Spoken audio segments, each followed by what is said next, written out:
Hello people on the internet, this is a video about menstrual cups. I'm going to be going in deep, if you know what I mean, so if you're not ready for that, or if that sounds like TMI, then here is your warning. There's a lot to cover, so I'm going to just get going. What are menstrual cups? Menstrual cups are a kind of feminine hygiene solution with a lot of benefits compared to disposable products like tampons and pads. They're basically just small cups made of silicone that are inserted into the vagina that catch the goods during menstruation. There's no easy way to put that. Cups come in all shapes and sizes because menstruating bodies come in all sorts of shapes and sizes. So if you have a menstruating body, there's probably a cup out there for you. It's just a matter of finding it. They're a bit more involved than using disposable tampons and pads, but if you can get over the steep learning curve, it can change your life. I spent most of my life not even aware of the existence of menstrual cups, and then once I did hear about them, I spent a lot more time just completely convinced that they would never work for me. Because they look so big, and how do you get them up in there, and it sort of sounds messy to deal with, etc. But now that I've come around and I've mastered how to use the cup for myself, I can say without exaggeration that it is the best thing to have happened for my menstruation in my entire life. Why should you switch to a cup?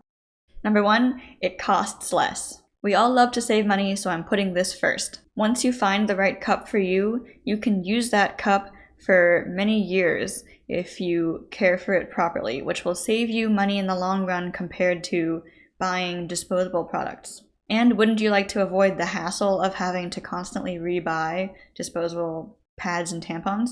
Number two, it doesn't create any waste. Once you get on your cup game, you can go an entire period without putting anything in the trash.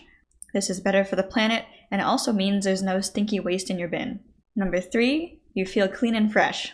A correctly inserted cup will catch everything, or really close to, so you won't have a pad chafing against your skin, and you won't have a tampon string sticking out, which is really useful for bikini season. And because it's all contained in the cup which is inside you, there's nothing exposed to the air outside, so you won't actually smell like you're on your period. You will feel and smell clean and fresh. Number four, longer use time. Cups can be safely used for up to 12 hours, and some people will even say that you can go a bit beyond that, but the recommended maximum time is 12 hours. This will also depend on your flow.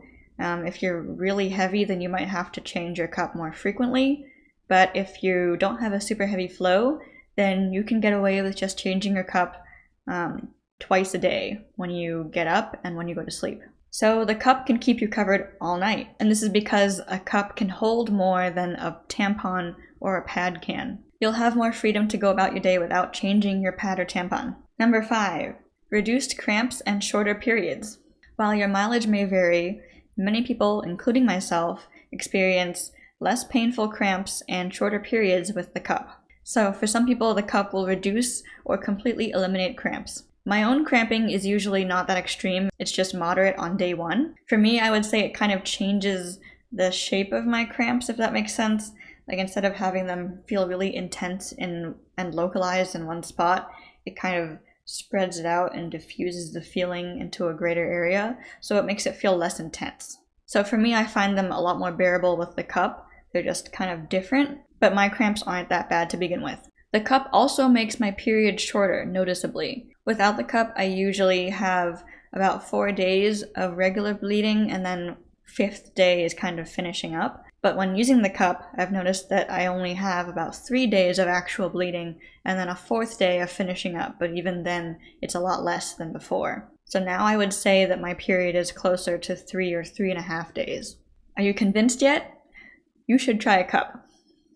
Okay, you want to use a cup, but how do you choose the right cup to use? There's a site called Put a Cup in It that has a cup quiz that supposedly finds the right cup for you.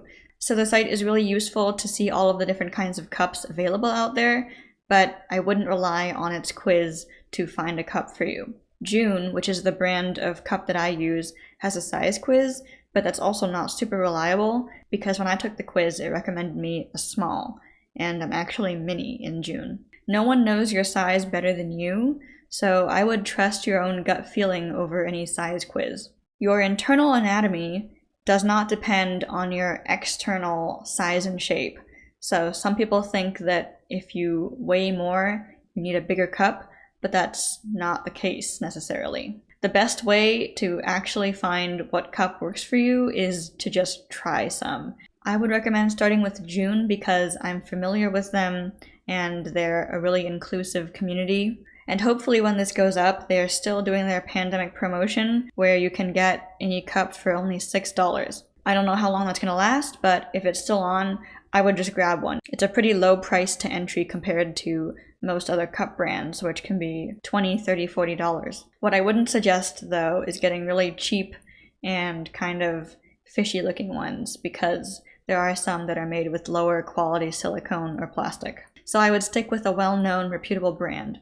Using a cup will make you a bit more familiar with the position of your cervix. The cervix is not in one position all the time. It can go higher or lower depending on the time in your cycle or even depending on the cycle. If you have a very low cervix, you might need a shorter cup that's specifically designed for your anatomy. Your cup size may also depend on whether you've had penetrative sex before, and also on whether or not you've given vaginal birth. For example, the June size quiz will tell you to go for large if you've given birth vaginally, but even that's not totally reliable, and many women who have given birth vaginally still need small or even mini.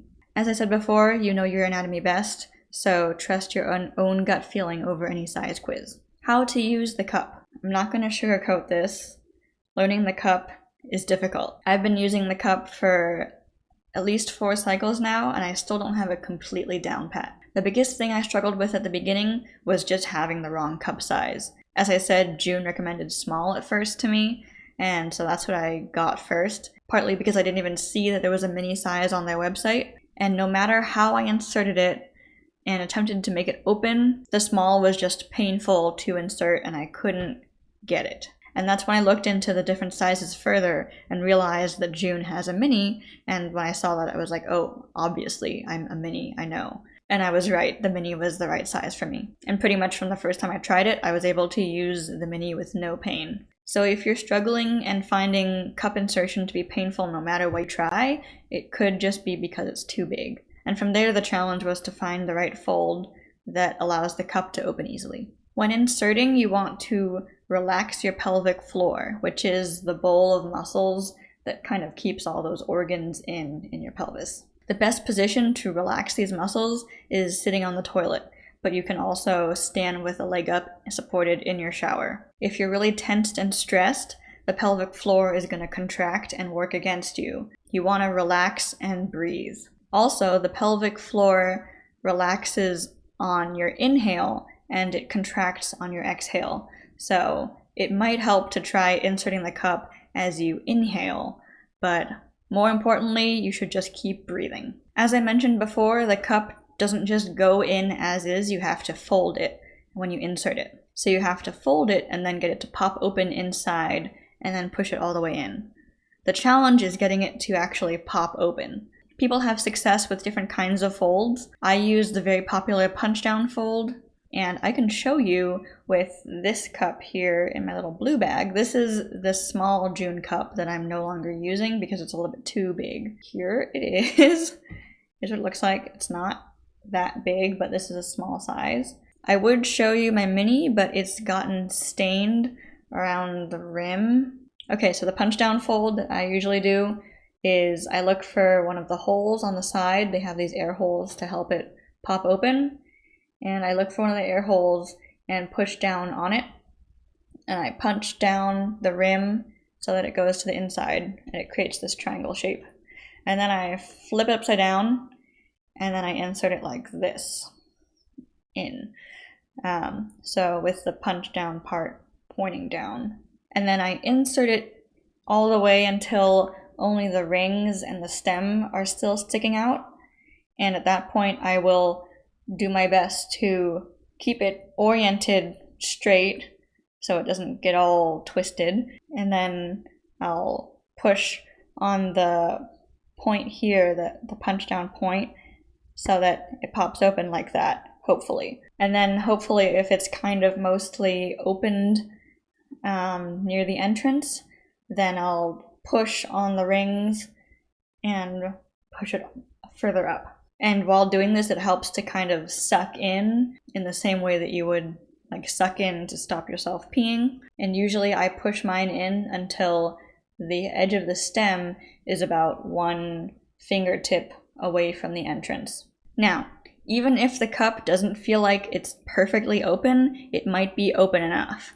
And then if you push it in and kind of do some wiggles and squats after, it will find its place and open up completely. For some people, they're able to make it open up no problem, and they can kind of feel all the way around the base, and it feels all perfectly smooth and flat, which means it's open all the way. But sometimes it doesn't feel totally open around the base, but you can still insert it and get it to open up inside. For me, I know it's inserted correctly and in the right place if I can sit down in a chair with no discomfort. And that was one of the signs when I was first starting to learn the cup, that it wasn't in the right place, it wasn't high enough up, was I would have some pain when I sat down in a chair. There are a lot of different kinds of folds that you can use. I'm not going to go into all of them, but the punch down is very popular, and some people make the cup pop open near the entrance and then push it in, and some people push it further in and then have it pop open. So it's really just up to you to try things and find the fold and method that works for you. Now, if you feel like the cup is kind of turning in the wrong direction as it's inside you, or if you feel like you have the cup in but you can't relax, then it might be a size issue. The cup might be too small or too big for you. You should be able to wear the cup and just relax as normal. And then finally, taking the cup out. You'll commonly hear from people that you need to bear down as you're taking it out, but you actually want to avoid bearing down very much. It is useful to get the cup to come down a bit if the stem is just totally out of reach. It's so far up that you can't reach it at first. So you can bear down until the stem is within reach of your fingertips, and then from there you don't want to bear down anymore. So from there you want to relax the pelvic floor, and you can think of that as letting your vaginal opening bloom, but in a relaxed way, like just letting it blossom open, and then pull down on the stem.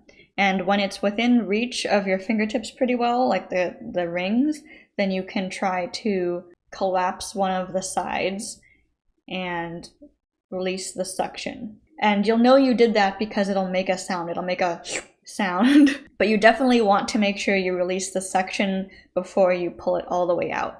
So yes, best practice is always break the seal before removing it. Yeah, learning the cup was really challenging for me and painful at the beginning because I had the wrong size. So just know that you're not alone, and it is a weird experience, but I believe that you can make it through and you can become a proficient cup user. And now just a few other things to know about cups. You are not alone in learning how to use a cup. There are so many other people out there who are having similar struggles, similar questions, and there are a lot of resources out there for you. If you buy a June cup, or even if you don't, you can join the June Facebook group and find tons of cup-related and non-cup-related questions and discussions. And of course, I'm not a professional, I'm not a doctor, but you can ask me general questions and I'll try to advise you as best I can. You can't have penetrative sex with the cup in. It's probably not going to work. So if you're going to have sex, then don't forget that your cup is in. Yeah, it could be an unpleasant surprise for you and your partner. If you're looking for a period sex solution, then maybe look into discs. And don't forget that you have the cup in general. Some people don't feel it at all when it's in, so don't leave it in there too long. And if that becomes a problem, then you should probably set an alarm. Clean your cup between uses and between cycles. Between uses, it's probably best to just wash it out with cold water, or you can use a cup-safe wipe or soap on the go. It's generally not recommended to use regular hand soaps to wash your cup. And then between cycles, you want to disinfect your cup in boiling water for about 10 minutes. Or you can use a cup steamer. And as I mentioned before, even with diligent cleaning, your cup may get stained. And this is totally normal, nothing to worry about. But if you do want to remove and lift some stains, then you can soak it in peroxide and water, but not too long. Maybe just, I think, half an hour to an hour at most, because the peroxide can break down the silicones in the cup.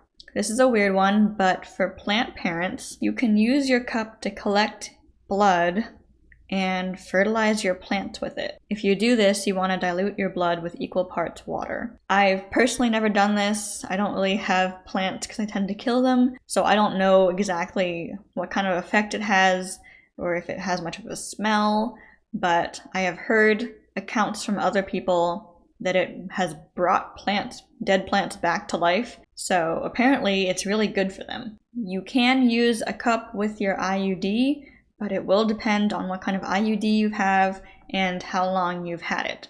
So to know for sure, you should definitely talk to your doctor first. Another thing is, if you're experiencing more cramps with cup use, then it could be, again, a size issue with your cup. It could be too large and pushing against your vaginal walls or your cervix. A properly fitted cup should not increase your cramping. A common concern with cup use is organ prolapse, or the organs coming out, like falling out of your vagina. And that really shouldn't be caused by cup use. But as I said before, always break the seal before removing it, and you should be fine. Okay, I think that's all I have to share about cups.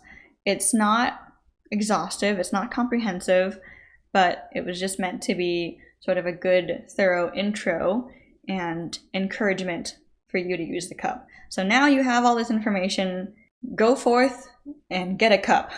And if you're already a cup user, then feel free to share your experience or advice in the comments so that other people can learn. Wow, we made it to the end of the video. Thank you so much for watching, and I'll see you in the next one. Bye!